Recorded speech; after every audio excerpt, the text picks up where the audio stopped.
From Wondery, I'm Lindsay Graham, and this is American Scandal.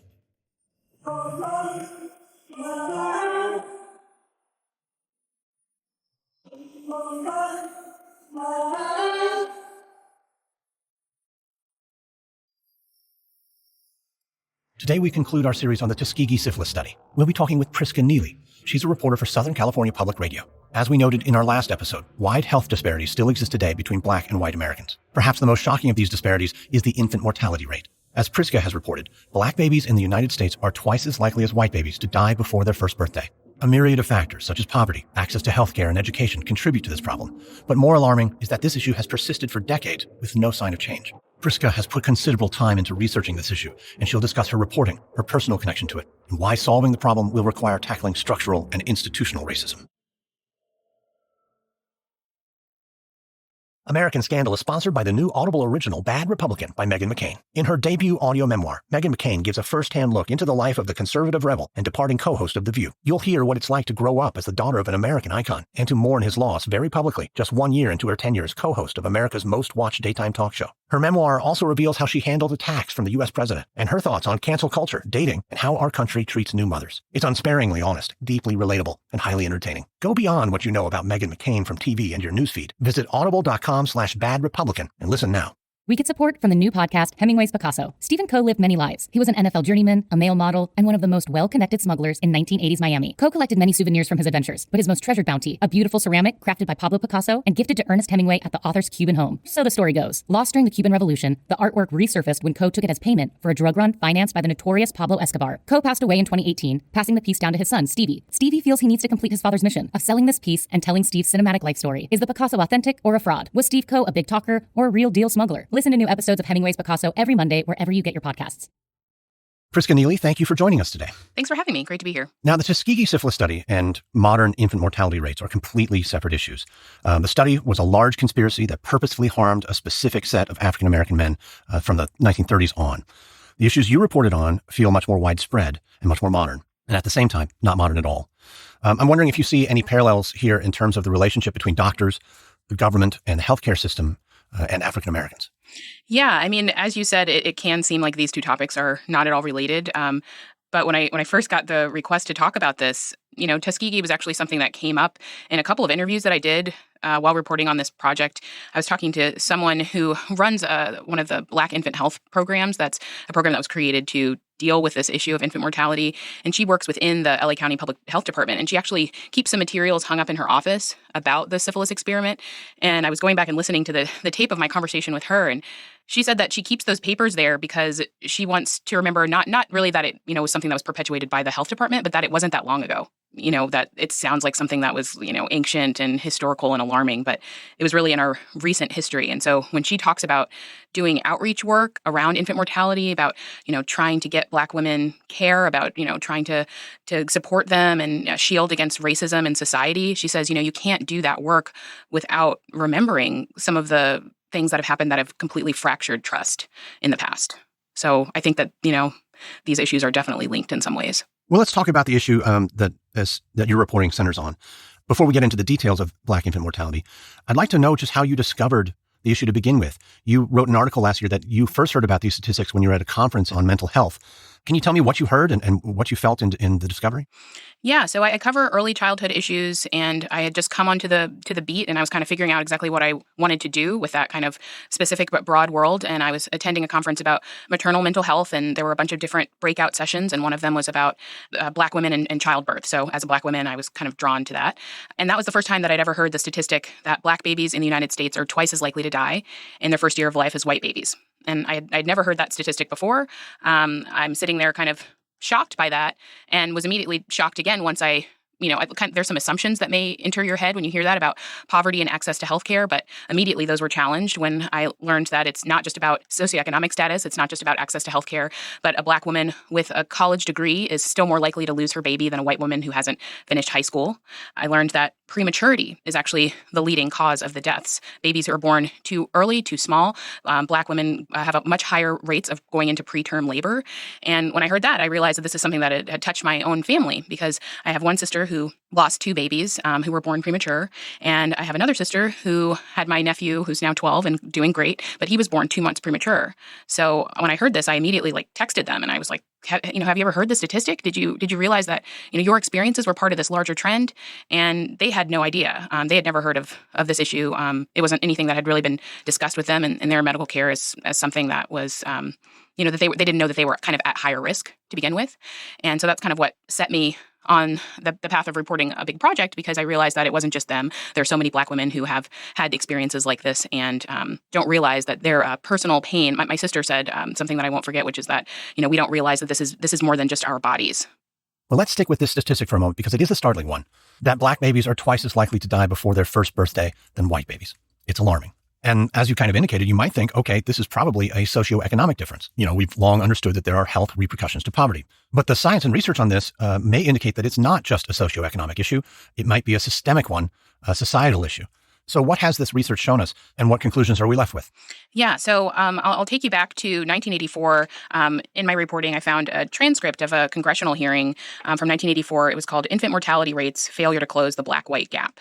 And this was something that I was surprised to find, because it was such a long time ago, and I didn't realize that that there had been that type of national attention on the issue back then. Back then the infant mortality rates across the board were way higher than they are now, but you still saw that Black babies were dying at twice the rate. And the Assistant Secretary of the Department of Health and Human Services at the time, a guy named Edward Brandt, he was talking about those gaps. He was saying, if you take a group of comparable Black women and white women who are college educated, married, receiving total prenatal care from the first trimester all the way through, the rate of infant mortality is still twice as high in Black women. And he said, I'm not convinced that we can reduce the Black rate to what the white rate is because of our current state of our knowledge, because I don't know what the rest of the problem is. So at the time, in the hearing, that comment got a lot of backlash. A lot of the public health officials, the doctors, the nurses who were in the room at that hearing were just appalled that he had said that. And one of them, Vicki Alexander, who is still alive, she's in her late 70s now, and she's still working to improve things for Black women and babies. And she just said, how can you say that? I've sat at the bedside of so many Black women who have lost their babies. And she, was talking about the lack of action on the federal level, and she called it genocide through neglect perpetuated by the U.S. government. Basically that, they were saying we don't know what the problem is, so we don't know how to fix it. And she and so many other people in the room were just saying that is unacceptable, and that wouldn't be acceptable for other groups in America. So during that hearing, and also just over the course of the decades, it has really shifted from a very blame-focused thing that Black women must be doing something wrong. They're not getting enough prenatal care, they're not educated, they're not taking care of themselves. And there have been so many studies that show that, just as the Assistant Secretary of Health and Human Services at the time knew, that wasn't the explanation. So then it shifted to questioning genetics. Is it something where Black women are genetically predispositioned to preterm birth or something like that? But there have been studies looking at African-born women who come to the United States and have babies, and their birth outcomes are much more similar to white women. So it's something that is about the lived experience of being a Black woman in America, because those African-born women who come here, have babies, when their children have babies, their birth outcomes are worse. So you can see that deterioration just in a generation. So where a lot of public health conversations are moving, not everywhere in this country, but in a lot of areas, people are pushing it to a question about the social determinants of health. What are the social things that are causing this? From things like chronic stress that can lead to things like preeclampsia, the high blood pressure that you've even heard celebrities like Beyonce and Serena Williams talk about their experiences in childbirth as, very fit and famous and rich women who have had these experiences.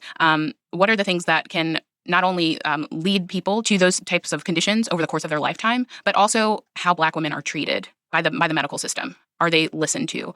Are they respected? Are their issues taken seriously? And that's where a lot of the focus is now. And in LA County and in other parts of the country, public health officials are calling out racism. They're saying the word racism a lot: structural, institutional, and interpersonal. And how are things like implicit bias, things that can really impact women in the care that they receive, but also impact them on a personal level that can lead to chronic stress that during pregnancy, which is already a stressful time, can lead to worse birth outcomes.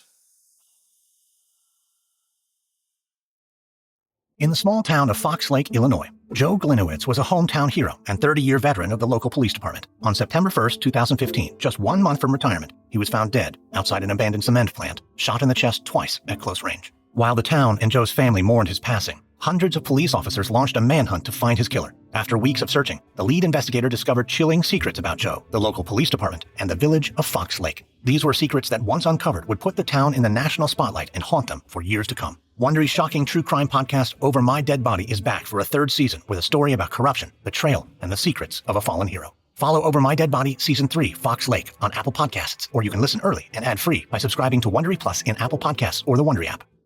Badlands, the anthology series from me, Jake Brennan, creator and host of Disgraceland, is back. Badlands Season 2 Sportsland is where I explore the wild tales and crimes from some of the most famous athletes in the world. I'll be looking at the shocking rise and fall of sports legends like Mike Tyson, Oscar Pistorius, and Aaron Hernandez. If you love true crime, sports, and Disgraceland, then you're going to love Sportsland. Listen to Sportsland every Wednesday, everywhere podcasts are available, or binge the whole season exclusively on Amazon Music.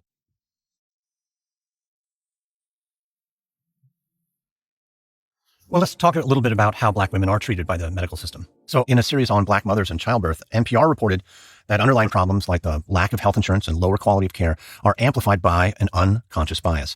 They also reported that in more than 200 stories they collected, what they said was the feeling of being devalued and disrespected by medical providers as a constant theme. What is this devaluation and disrespect that Black women face when they attempt to get medical care, and what are the real consequences of it? Yeah, and I should say that, maternal and child health in this country, the rates are really bad compared to other developed countries. Overall, a lot more babies and a lot more moms are dying. And we see the disparities, as you mentioned, in the maternal death rates. So for Black women are 3 to 4 times more likely to die in childbirth or because of childbirth-related complications soon after birth. And so, we see these problems. We hear these stories over and over again. In my reporting, I talked to a lot of women who had eerily similar stories. And every time I read an article about it, I see such eerily similar stories. Often women, feel that throughout their prenatal care, when they're getting it from the beginning, they're often brushed aside, have very fast appointments. Usually around months 6.5 months in, there'll be some spotting, there'll be some pain. They'll talk to their doctor about it. They'll attempt to, but they'll be brushed aside. Oh, this is your first pregnancy. Maybe, you're not used to this. You're fine. Sent home, not heard, and then end up going into preterm labor and often lose the baby, or the baby goes into the neonatal intensive care unit and doesn't make it out of there. I heard so many stories like that I just described. From so many women, and it's very similar to what my sister experienced.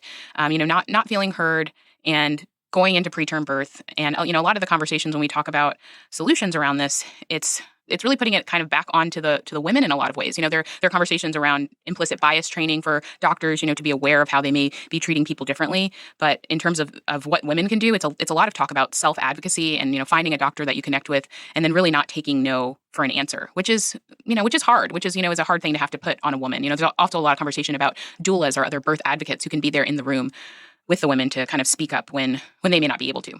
You've mentioned that you have a personal connection to this story with your sister, but you also have a geographical connection to this story because you've discovered that in Los Angeles, where you live, this problem is actually worse.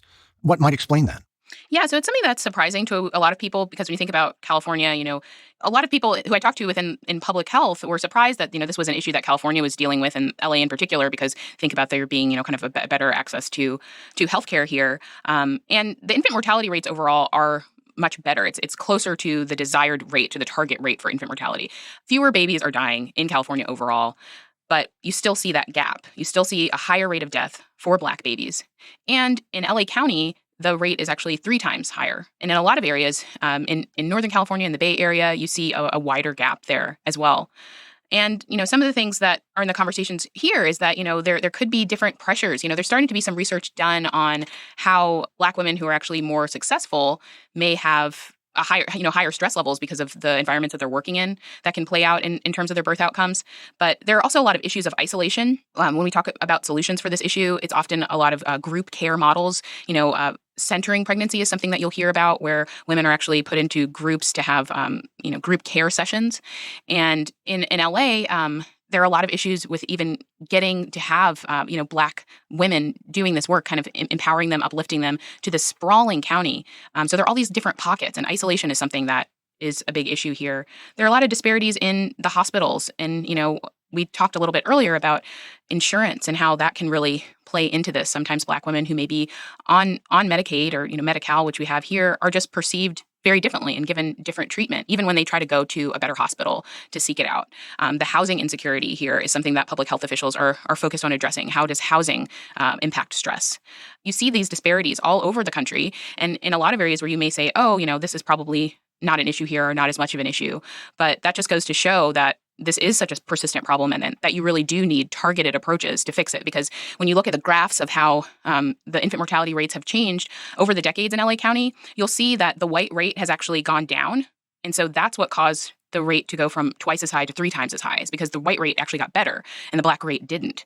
So another major theme in the infant mortality, in the solutions that have been tried over the years, there's been like a lift all boats approach. Let's try to just improve care for everyone.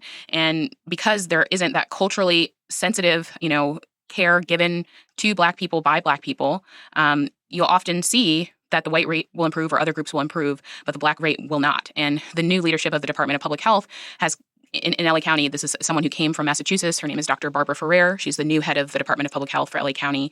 And she's saying that approach does not work. We need targeted outreach. We need specific things for Black women, for Black families. And that's what can make a difference, because otherwise you will continue to see the gaps actually widen.